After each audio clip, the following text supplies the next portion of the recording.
Bonjour à toutes, bonjour à tous. J'aimerais vous livrer quelques réflexions à propos de cette crise planétaire que nous traversons aujourd'hui. Euh, Bien sûr, c'est une crise économique, financière, sanitaire, bien sûr. Une crise des institutions internationales comme l'OMS, une crise des institutions politiques. Euh, mais moi, j'y vois particulièrement une crise de la science moderne. Voilà. Alors pour être plus clair encore, je ne vais pas ici dénoncer les crimes du lobby pharmaceutique, hein, euh, et je dis qu'il faut les dénoncer et ne pas cesser de le faire, bien sûr, parce que c'est une mafia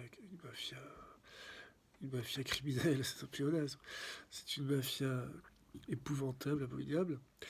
Euh, J'ai eu récemment quelques informations concernant les tradis praticiens aux États-Unis, en particulier aux États-Unis.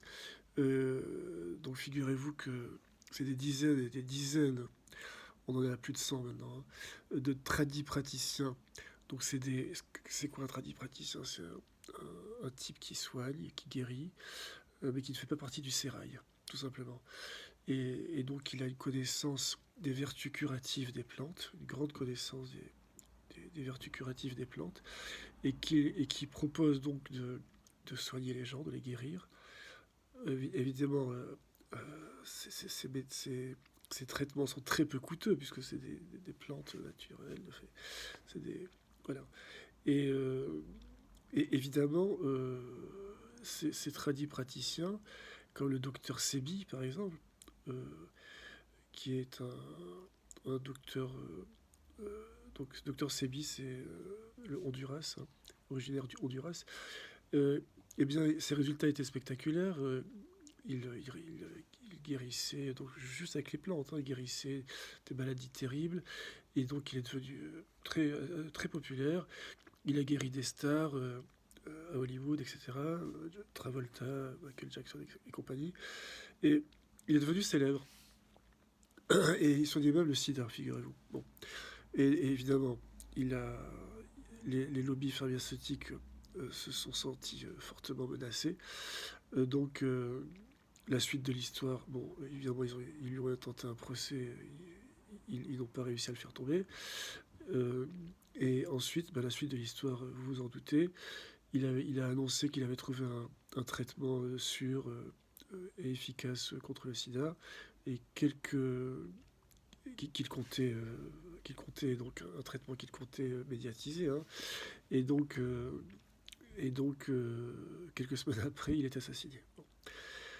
Et des assassinats comme ça, ou en tout cas de morts mystérieuses, hein, vous connaissez l'accident de voiture inopiné, eh bien, des dizaines et des dizaines de tradis praticiens aux États-Unis sont morts dans des conditions très mystérieuses, hein. En l'espace de 4 ans, 4-5 ans, on en arrive maintenant à plus de 100 tradis praticiens qui sont morts dans des conditions mystérieuses. C'est quand même phénoménal, hein. Donc vous voyez, ce lobby pharmaceutique est criminel. Et ça, je le dis encore, il faut le dénoncer. Vous pouvez lire l'étude de Erin Elizabeth, c'est une journaliste américaine, qui a dénoncé tout cela, hein. Euh, donc, euh, je dis qu'il faut dénoncer cette corruption, ces crimes, cette mafia qui se part des oripeaux de la science, hein, qui se part des distinctions, de distinctions scientifiques, de titres scientifiques, docteur, professeur, etc. Et donc, il faut dénoncer cette mafia abominable, hein, qui, euh, qui, euh, qui, euh, qui prétend vouloir nous soigner, qui prétend vouloir nous guérir. Donc, naturellement, il faut les dénoncer. Mais moi, ce que je vais faire dans cette vidéo, c'est que je vais dénoncer la science elle-même, la science moderne elle-même. Alors évidemment, je ne parle pas de la science en général. je parle de la science moderne. Hein. Voilà. Donc, cette science moderne, le, j'ai l'impression que on n'arrive pas à comprendre que elle est devenue un dogme totalitaire aujourd'hui. C'est-à-dire que plus personne ne doute des conclusions scientifiques, des expertises scientifiques, dès lors qu'on prononce le mot scientifique, tout le monde se met à plat ventre. Bon. Eh bien, c'est devenu un dogme planétaire, hein, ce label scientifique comme ça. Eh bien, justement, ce dogme totalitaire m'a toujours intrigué, et je me suis toujours demandé mais pourquoi les philosophes, etc., n'interrogent pas ce dogme, ne le critiquent pas, etc. Donc ça a été le fruit de longues réflexions pendant plusieurs années, dans mon travail, etc. Et donc, voilà, je vais vous parler donc, de cette science moderne euh, qui est devenue criminelle. N'ayons pas peur des mots. Voilà. Alors, là, je parle je parle pas des hommes et des femmes corrompus, hein, bien sûr. Il faut les dénoncer. Je parle de la science elle-même. Hein. Je dis que cette science moderne, hein, cette science moderne elle-même est fondamentalement pourvoyeuse de chaos et criminelle. Bon. Alors, évidemment, je vais expliquer. Il fut un temps, depuis l'Antiquité jusqu'à la Renaissance, enfin disons jusqu'à le 18-19e siècle, à peu près, hein, où un temps où la science n'avait pour but que de connaître les lois de la nature. Hein, les lois de la nature, les lois de la matière, les lois de l'infiniment petit, les lois de l'infiniment grand, et simplement connaître les lois. Bon. Et il y a eu un tournant paradigmatique autour du 18-19e siècle, bon, plutôt 19e siècle, et avec ce tournant, cette rupture épistémologique, hein, on pourrait dire, eh bien, que s'est-il passé? La science n'a plus voulu seulement connaître les lois de la nature, les lois de la matière, etc. Elle s'est mise en tête de vouloir transgresser ces lois et de les abolir, hein, carrément. Et en particulier, une loi fondamentale de la nature, la loi de la mort. Hein. La mort est une loi de la nature, tout comme la naissance, tout comme la fécondation, etc. Il y a des grandes lois de la nature. Et bien la mort en fait partie. C'est une grande loi de la nature qui équilibre les écosystèmes, qui est fondatrice dans l'harmonie des êtres vivants, etc. Donc vouloir abolir cette loi, c'est rompre l'harmonie des lois naturelles. Hein. C'est une entreprise de destruction. Hein. Donc là, ce n'est plus de la science, selon moi. C'est une idéologie aveugle, avide de pouvoir, de puissance. Donc nous ne sommes plus dans la science. C'est une idéologie qui comment dire, qui instrumentalise la science à des fins qui n'ont rien à voir avec la science, des fins politiques, des fins voilà, de pouvoir, etc. Bon, donc voilà ce que je tenais à dire.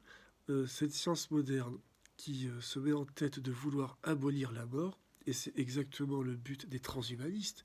Quand vous lisez des articles sur le transhumanisme, leur mot d'ordre, hein, leur profession de foi quasiment, leur but avoué, c'est faire mourir la mort. Voilà, faire mourir la mort. C'est leur but suprême.